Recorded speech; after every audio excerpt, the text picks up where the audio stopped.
الحمد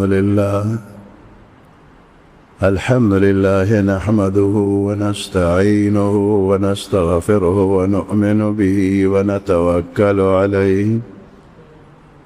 ونعوذ بالله من شرور أنفسنا ومن سيئات أعمالنا.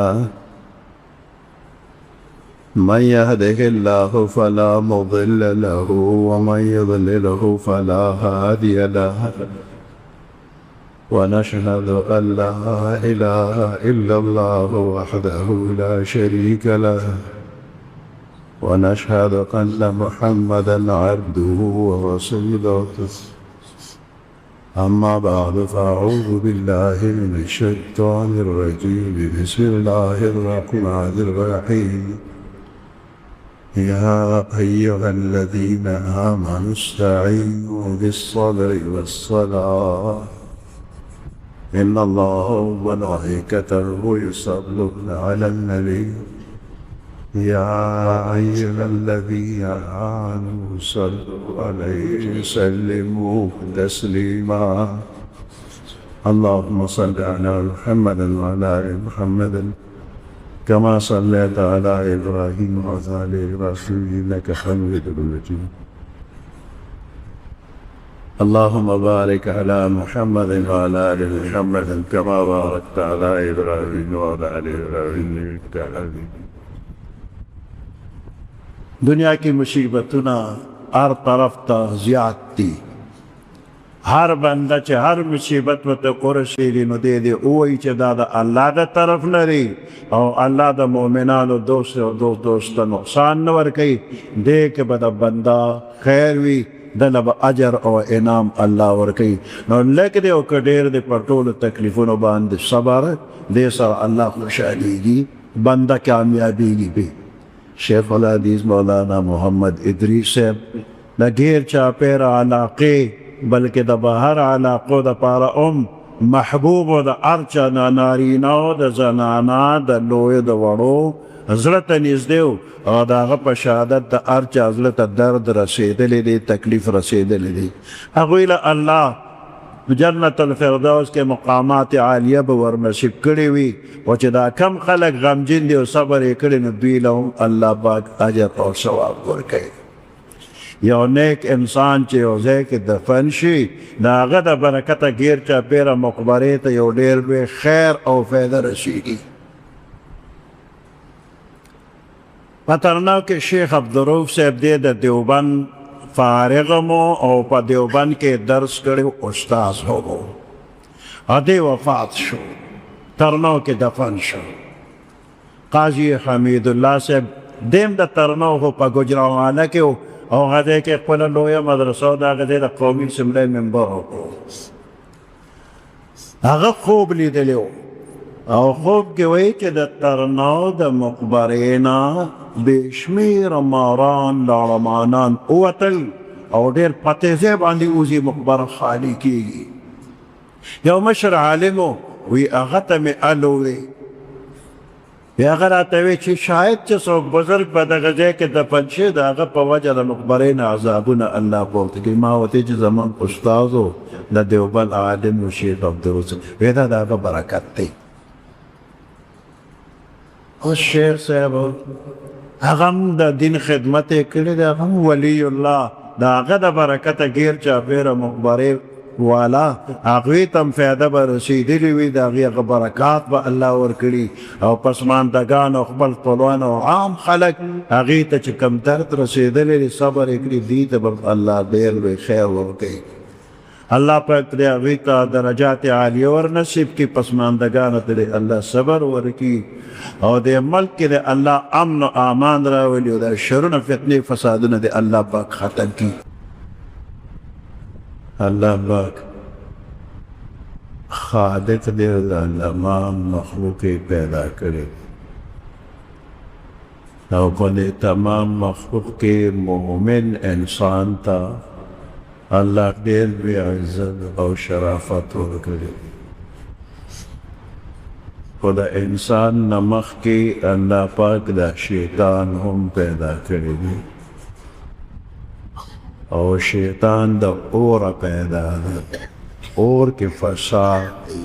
دے کے غرور او تکبر او انسان د خور پیدا دے خور کے عاجزی دا پشتی دا پکے خکتوالی دا پکے او دے خکتوالی کی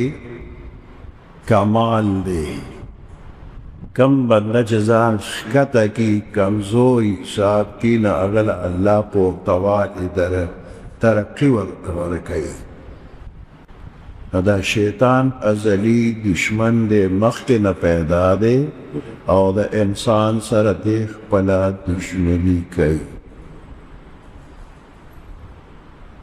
کل کل یو انسان دا شیطان پا دے چالا کے پوئی نشو دا چال کی راشی زندہ چا شیطان دے دا انسان مقشان دے لین وصار شیطان شی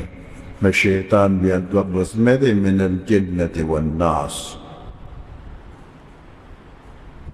بعلب باندے شیطان دمرا خلبہ بگرنا کہ طول عرب مشرکان او دا یو اللہ نملکرش او ہر قسم ظلمنا او ناروا کرنا تصور کے نراجی امد خلق شروع کر خپل بچی انادون او خپل بچی جلدی مزمکہ کے خوب دا دون سلنا دا ودی عرب کی دا جاہیت پا زمانہ کی شروع شروع او ہر سورور چه سپوری شنالای کولو مظلوم قدر نشی کولی دا سے وقت کے دا دغی مظلومانا او کمزور خلق و اثر بکا او اللہ خپل رحمت للعالمین محمد رسول اللہ صلی اللہ علیہ وسلم دنیا تراغلی دن بیداش دا پیغمبر علیہ السلام پیدائش دا ربیع اول میاش او دا صبح صادق پا واقع شکل دی اول پا دی دنیا با دل تور شپا تور تیاروی درانات درگ لگی نا بیا دی مشرق طرف تا دی تور سالدر کسی روایت شده سی نرهل اون درانات کرتا مزار آبو تکیگی دغت صبح صادق ہوئی صبح صادق بیا پا دنیا کے تیاروی و در ماہ امکان شروع شو بیا دغا صبح صادق تقریبا یوانی مگینتا چه دیر چنو نور را اخیجی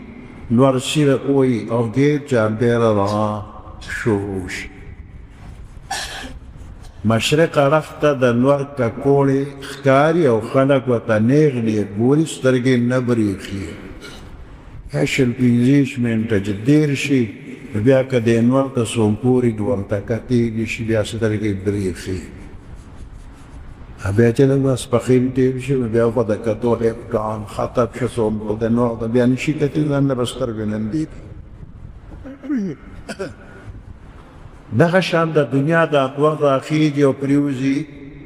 نو د پیغمبر علیه السلام پیدایش هم په دغه کرنګي باندې شروع شو چې صبح صادق شو د پیغمبر علیه السلام پیدایش وشو صبح صادق سره د پیغمبر علیه السلام پیدایش شوی دی هغه وخت ګړی نه وه و د ګړی حساب کتاب چې اوس کېږي نو ګړو والا وای چې دغه وخت کې د سهار شل منټه راپاسه څلور بجې وي چې د پیغمبر علیه السلام پیدایش شو د ګړو ترتیب والا خپل حساب کتاب دی په دغه وخت کې خو صبح صادق شو او پورا رڼا نشته نو د پیغمبر علیه السلام پیدایش وشو دا صبح صادق شو د دنیا د نور د پاره چې یو نیمه ګنټه تقریبا تیر شي نو نور سره وای نو چې 40 سال د پیغمبر علیه السلام عمر پورا شو نو غار حرا کې د نبوت نور را اوقت سبا رانا شروع شدا او دغه وخت کې چې د انور سیره وي نو خلک ورته ګوري نو سترګې بریښې نه. نو پیغمبر علیه السلام ته خو نبوت او پیغمبري ورکړې شوه او کافر ورته نیغ نیغ کتلی شي سترګې بریښې نه.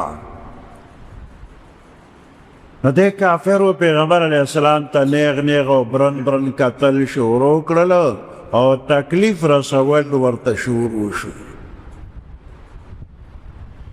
نو د نبوت ابتدائی 14 کاله ډېر سختو تکلیفونو کې تیر شو. دومره ظلم چې پیغمبر علیه السلام حرم شریف بیت الله سره مونځ کوو په سجده پروت و او دا مستانه کافران دوی د اوښ لرې پیټه هغې راواغېستو د پیغمبر علیه السلام په شا مبارکه کې کېښودله. پیغمبر علیه السلام په سجده او د اوښ پیټه دا ورته د کافرانو په شا ایښودل، لرې ورته ولاړ دي او خندا ورته کوي. فاطمه الزهرا رضی الله تعالی عنها ماشومه وه او هغه په منډه منډه واله په وړو وړو داسونو هغه پیټې له دیکه ورکوي چې د پیغمبر علیه السلام د شا نه د دغو پیټلې او کله کله به وال ټکول به هم کېدلو. ابوبکر صدیق رضی الله تعالی عنه د پیغمبر علیه السلام په ملګرتیا کې هغه دومره وال وخوړل چې هغه بېهوشه شو او کور ته یوړو او چې کله گوش کې راغی نو د پیغمبر علیه السلام تپوس کوي د ځان تپوس نه کوي. دا دومره سختې تکلیفونه د نبوت په ابتدایي 14 کالو کې وو او بیا هم الله به حکم کو چې صبر کوه. الله نه امداد غواړم الله به امداد کوي د سره. دغه زمانه تېره شوله لکه چې د نور په خطو باندې 15 منټه تېر شو بیا نور ته ګورې نو کتې ورته نه شي. نو مدینې منورې ته چې هجرت وشو نو داسې ورغوټې غوندې حکومت ورته ومنه وشو نو بیا ورته چې داسې ډېر برن برن کتېږي شو. خو بیا هم کفار خپل کوشش پرېښی نه دی او پیغمبر علیه السلام ته تکلیفونه رسول جنګونه بیا کول. کله کله چد ولې کافرانو به وکړو چې پیغمبر علیه السلام ته زمون کلي کې مسلمانان دي د هغوی د قرآن ښوولو دپاره ضرورت دی قاري راله راکړه قاریان راله را. نو پیغمبر علیه السلام ته به یې درخواست وکړو چې قاریان راله را. نو پیغمبر علیه السلام 80 قاریان صحابه کرام ورته د الله سره بوځي دوی به راته قرآن ښایي. هغې کافرانو 80 په 80 شهیدان کړي هم دي. دا ټول حالات به د اسلام په ابتدا کې پیغمبر علیه السلام او صحابه کرامو د سختي برداشت کړې ده. نو دین اسلام بیا دونه غلبه کړې چې په نیمه دنیا باندې اسلامي حکومت الله پاک نیمه دنیا دی کې د مسلمانانو وجود. د کم وخت کې چې دا ظلمونه کېدل نو الله به حکم کو د جهاد حکم لا نور راغلی واستعینوا بالصبر والصلاة. دا الله پاک نه امداد غواړي په صبر سره والصلاة او لمونځ سره. اوس دا صبر او لمونځ دواړه ګران دي. وانها لکبیرة ګران کار دی الا علی الخاشعین و چې کوم د الله نه یریږي نو هغوی ته الله آسان کوي. صبر یو مختصر لفظ دی و د صبر خپل معنا بندول منې کول دي. حبس النفس دا نفس چې دی نو د دې بندنه څه طلب کوي غوښتنه ترې کوي نفس. نو کله کله دا نفس چې کوم مطالبه کوي او کومه غوښتنه کوي نو دغه مطالبه د خلاف شریعت وي نو شریعت وی دا نفس دې منې کا بندې کا. حبس النفس دا نفس دې منې کا بندې کا. اما تشتهیه النفس چې دا کم نفس خواهش کوي نو د دې نه دا نفس منې کا. و بیا دا صبر چې دی نو دې کسان له خپلې خپلې حصې دي شعبې پکې هر د نیکۍ کار دې کې دا نفس چې دی نو دی آرام طلب دی، آرام غواړي. د اوړي سخته ګرمي وي او په دې کې د رمضان روژې راشي، نو دا نفس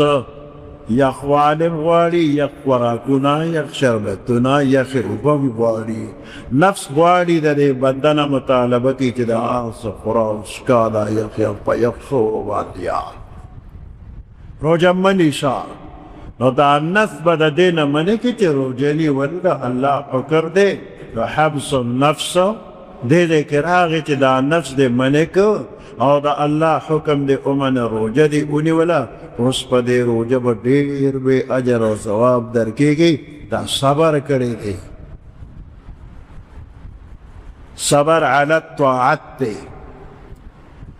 او صبر د ګناه د کار نه دا صبر دی. هر د ګناه کار په دې کې دا نفس او شیطان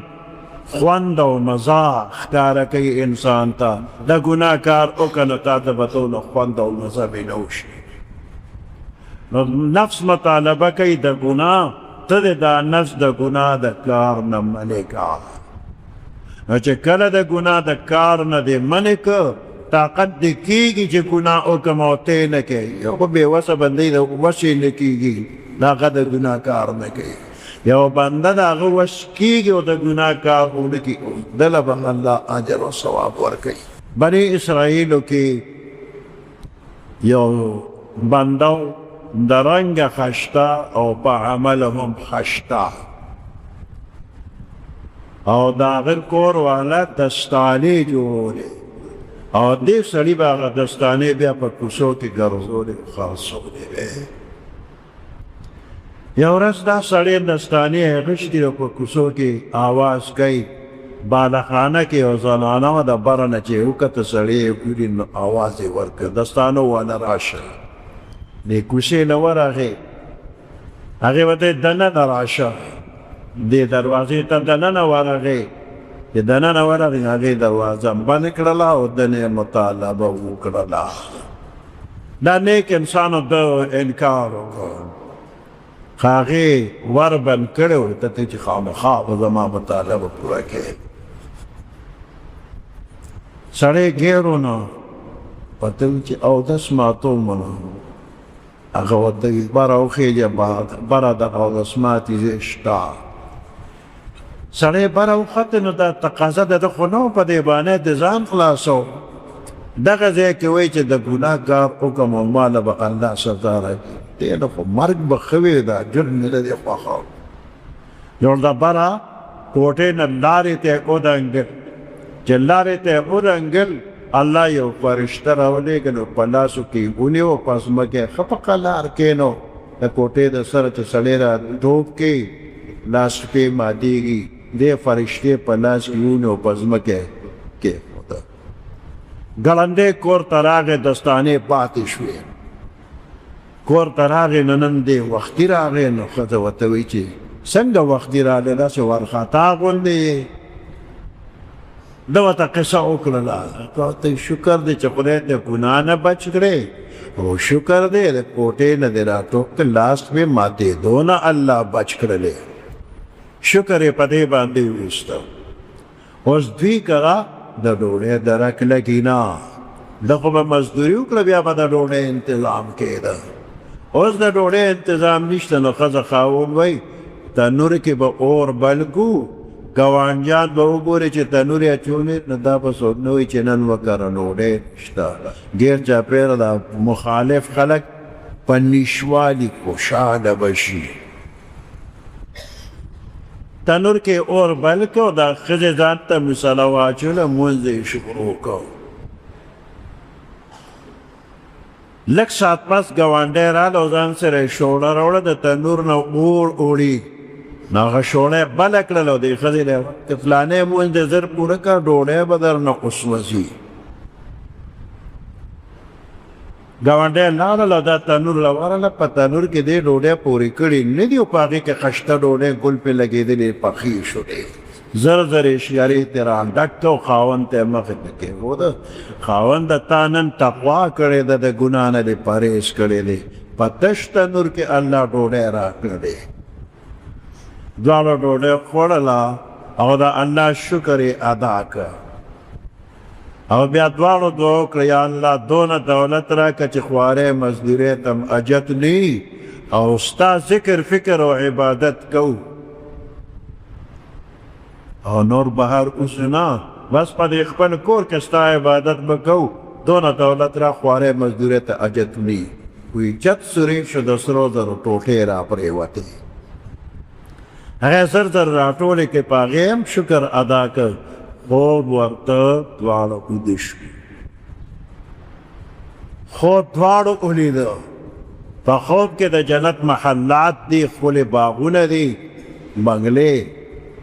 او په هغې کې د کورسو قطارونه دي او په یو قطار کې یوه کورسۍ کمه ده دوی تپوس که دا محل د چا دی وی دا ستاسو دی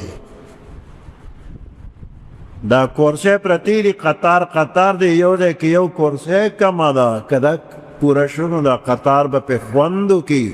وی تاسو دولت غوښتنو دا یو کورسۍ پې خرڅه کړه نن تاسو له درولېږله دا سره در چې راله دا ته له یوه کورسۍ خرڅه کړې ده دواړه پیدار شو وی جړل یو بل ته الوې خوب د دواړو یو شانتي و هغه سره زره چې کوم الله د چت نه راوغورځوي او دی راوغی د الله په نوم یې صدقه کړه یا الله دا واپس که من له د جنت هغه قطار هغه کورسۍ پوره کا ګوره د ګناه د کار نه ځان یې بچ کړ نفس غواړي چې وکړه ګناه وحبس النفس عما تشتهي نفس د ګناه د کار نه ځان بچ کړ په دنیا کې بدلم ورکړې شوه او آخرت کې جنت هم ورته وویل شو نو صبر په طاعت به هم کې نه کله جمي ګلی باران وي او ته پکې مانځل هم راځي نو نس خو یې په جمي کې وځه مه په بړستن او په کمبل کې ځان ګرم کا نو ته په جمي کې په ګلی او په باران کې مانځل هم راځي په اوړي کې سخته روژه هم نیسي نو دغه د طاعت صبر دی او دا د معصیت او د ګناه صبر دی چې د ګناه نه ځان بچ کړ یوسف علیه السلام هم صبر کړی دی چې زلیخې ګناه غوسته او د نه کوله پیغمبرو الله یې حفاظت وکړ او کله کله په انسان غمونه او مصیبتونه راشي نو د غم او د مصیبت په وخت کې هم دا نفس خواهش کوي چې ګډې وډې خبرې هم وکړه خلاف شریعت کارونه هم وکړه نو دا نفس به د دغې نه منې کې نو دې ته صبر علی المصیبت وایي نو مصیبت په وخت کې به هم هر قسمه غم چې ورسېدلو صبر کوه نو دا غم او درد کافرانو ته م رسي او مسلمانانو ته م رسي خو کافر دپاره غم دی دا زړه خوږوالی پکې ډېر زیات وي آرام راحت تسلي پکې بالکل نه وي او مسلمان ته چې کم غم د درد رسېږي نو دی په هغې چې صبر کوي نو د زړه مطمئن دی په د الله پاک د طرف نه ثوابونو باندې شیخ عبدالقادر جیلانی رحمت اللہ علیہ ډېر میں بزرگ ولی اللہ او دغه واقعات او حالات اکثر پښتنو ته یاد د چین بادشاه ورله یو ځل د مخ کتو غټه شیشه رالیږلې وه نو د هغه چې کومه خانقاه وه عبادت خانه وه نو په هغې کې یو طرف ته په دیوال باندې هغه غټه شیشه لګېدلې وه خادم یو ځل د خانقاه صفایي کوله په صفایۍ کې په خطا باندې شیشه ښکته راپرېوته زره زره شو ماته شوله چې د چین د بادشاه د لاس تحفه ده به څونه قیمتي وه خادم باندې وارخطی راغلله چې د دې شیشې د ماتېدو نه حضرت خبر شي څونه به خفه کېږي او سزا به راکوي که څه به راکوي خادم خفه دی او دې کې شیخ عبدالقادر جیلانی رحمت الله علیه خانقاه ته راغی دا خادم ورته وایي چې از قضا آیینه جینی شکست دا الله فیصله وه د چین غشیشه ماته شوه از قضا آیینه یې چینی شکست دی ورته خوب شد اسباب خودبینی شکست ډېر ښه وشو صرف ما پکې ځان به کته د ځان د کتو نه اوزګار شوم اړو ځان ته ګورم نه شیخ عبدالقادر جیلاني خفه نه شو ځکه په دې پوهېږي چې د دې په بدل به ماله اجر الله راکوي په هغې اجر خوشحاله وي خوب وشو اسباب خودبینی شکست پخوانی زمانې بزرګ دی د اوسنۍ نږدې زمانه کې مفتی حسن صاحب د لاهور یو ډېر لوی بزرګ و د هغه د خپې څه بیماري راغلل او ډاکټرانو ورته ویل وی دا خپه به درنه کټ کو نو مفتی حسن صاحب ورته وی ما چرته په ژوند کې نشه نه ده کړې زما اپریشن چې کې ماله به نشه نه راکوې ډاکټران ورته وی چې بغیر نشې کار کېږي نه تکلیف به ډېر هر څه چې وي تاسو خپل کار وکړئ ماله نشه مه راکوئ ډاکټرانو اپریشن تیټر کې جوړې ده او دې لګیا دي شونډې خوځې ذکر کوي هغوی خپل اپریشن مکمل وکړ خبه کټ شوه مرهم پټی وشوله یو شاګرد دی هغه وایي ما ترې نه تپوس وکړه چې حضرت دا دومره لوی تکلیف چې تا نه خبه کټ کېده تا خو اس حرکت هم ونه که څه افسوس وی وغیره هېڅ هم نه دومره صبر دې څنګه وشو تکلیف دې څنګه برداشت کړ هغه وایي د خپې په کټ کېدو باندې ما چې صبر وکړ نو په صبر چې کوم عوض ماله ثوابونه راکوي هغه ثواب ما مجسم مخامخ لیده هغې ته مې کتل زه په هغې خوشحاله نه په درد نه پوهېدم من لکه استن وایي نو هم خوځو راخوځو سترګې پټې که ستن ده نه واغه معمولي ستن ده دلته خپه کټ کېږي هېڅ پروا یې ونه کړله دته الله د زړه اطمینان ورکړو صبر کوي او په صبر باندې چې کوم ثوابونه دي هغه ورته مخامخ ښکاري نو په هغې زړه مطمئن دی نو مؤمن ته که کله غم او درد رسېږي نو دی پوهېږي چې په دې به ماله الله پاک اجر او ثواب راکوي د دې وجې نه مؤمن په غمجن نه دی د آخرت د ثوابونو د الله د طرف نه انعاماتو باندې مطمئن وي د صبر باندې الله کامیابي ورکوي انسان کې عاجزي ده دې د عاجزي وکړي د الله په کړو به صبر کوي او چې صبر نه کوي نو بنده خو عاجز نو ګولې څه شي هېڅ شي کولی د قیامت په ورځ باندې دا ټول مخلوق د قبر نه راوځي او په یو میدان کې ودرېږي او نور دې سر ته رانږدې شي او ګرمي ډېره وي او خلک د حساب کتاب په انتظار کې وي نو دغه وخت کې فرشتې اعلان کوي هغه خلک چې الله یې قرضدار دی د نورو خلکو نه راجویا شي وی خلک وایي چې الله خالق او مالک هغه د چا قرضداري کیدی نشي دا څنګه اعلان نو فرشتې وضاحت کوي بېشک الله خالق مالک د چا قرضداري کیدی نشي او په دنیا کې بعضې بندیانو باندې غم درد او تکلیف راغلی او هغوی پې صبر کړی دی په دې غم درد او په تکلیف باندې صبر کړی دی نو په الله څوک لازمول کولی نشي او ازره رحم و کرم الله په ځان په خپله لازمه کړې ده چې څنګه په قرضداري قرض خلاصول لازم داسې الله وایي په ما دې بنده ته اجر او ثواب ورکولم لازم دی وایي چې دا وضاحت وشي نو صبر والا کسان د نور مخلوق نه راجدا شي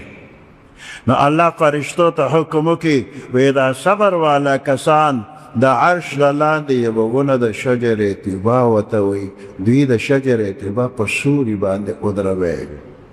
نو ټول صبر والا کسان د عرش لاندې شجر طیبه په سوري راجمع شي الله ورسره دوستانه ماحول کې د مینې محبت په انداز کې بلا واسطې خبرې کوي زما بندیانو ما تاسو له په دنیا کې چې کم درد او تکلیف درست دی نه چې ته رسوا شي بلکې تا ته یو ډیر اوچت مقام ما مقرر کړی خو په عمل کمزور وي هغه مقام ته رسیدی نشوي نو ما درله تکلیف او غم درکه تا پې صبر وکړه د صبر په عوض کې هغه اوچت مقام در کومه نو الله فرشتو ته دا صبر والا کسان بغیر حساب جنت ته بوځه نو هر چاته لږ غم درد دی او که ډېر غم درد دی په هغې باندې انا لله و انا الیه راجعون وویلی شي الله پاک اوچتې اوچتې بدلې ورکوي داسې مقام ورکوي چې نور خلک هغې ته رسېدی نشي دنیا کې مصیبتونه هر طرف ته زیات دي هر بنده چې هر مصیبت ورته ورسېږي نو دی ووایي چې دا د الله د طرف لري او الله د مؤمنانو دوست او دوست ته نقصان نه ورکوي دی که به د بنده خیر وي دله به اجر او انعام الله ورکوي نو لږ دی او که ډېر دی په ټولو تکلیفونو باندې صبر دی سره الله خوشحالېږي بنده کامیابېږي به شیخ الحدیث مولانا محمد ادریس صاحب د ډېر چاپېره علاقې بلکې د بهر علاقو دپاره محبوب و د هر چا نارینه و د زنانه د لویو د وړو زړه ته نږدې او د هغه په شهادت د هر چا زړه ته درد رسېدلی دی تکلیف رسېدلی دی هغوی له الله جنت الفردوس کې مقامات عالیه به ورنصیب کړي وي او چې دا کم خلک غمجن دي او صبر یې کړي نو دوی له هم الله پاک اجر او ثواب ورکوي یو نیک انسان چې یو ځای کې دفن شي د هغه د برکته ګیر چاپېره مقبرې ته یو ډېر لوی خیر او فایده رسېږي په ترناو کې شیخ عبدالرؤف صاحب دی د دیوبند فارغ مو او په دیوبند کې درس کړی استاذ هم و دی وفات شو ترناو کې دفن شو قاضي حمید الله صاحب دیم د ترناو خو په ګوجرانواله کې او هغه ځای کې خپله لویه مدرسه و د هغه ځای د قومي اسمبلۍ ممبر و هغه خوب لیدلی و او خوب کې وایي چې د ترناو د مقبرې نه بې شمېره ماران لاړمانان ووتل او ډېر پتې ځای باندې وځي مقبره خالي کېږي یو مشر عالم و وی هغه ته مې الووې بیا هغه راته وی چې شاید چې څوک بزرګ به دغه ځای کې دفن شي د هغه په وجه د مقبرې نه عذابونه الله پورته کوي ما ورته چې زموږ استاد و د دیوبند عالم و شیخ عبدالرؤف وی دا د هغه برکت دی اوس شیخ صاحب هغه هم د دین خدمت یې کړی دی هغه هم ولی الله د هغه د برکته ګیر چاپېره مقبرې والا هغوی ته هم فایده به رسېدلې وي د هغې هغه برکات به الله ورکړي او پسماندګان او خپل خپلوان او عام خلک هغې ته چې کم درد رسېدلی دی صبر یې کړي دي ته به الله ډېر لوی خیر ورکوي الله پاک دې هغوی ته درجات عالیه ورنصیب کړي پسماندګانو ته دې الله صبر ورکړي او دې ملک کې دې الله امن و امان راولي او د شرونه فتنې فسادونه دې الله پاک ختم کړي سبحان ربك رب العزة عما يصفون وسلام على المرسلين والحمد لله رب العالمين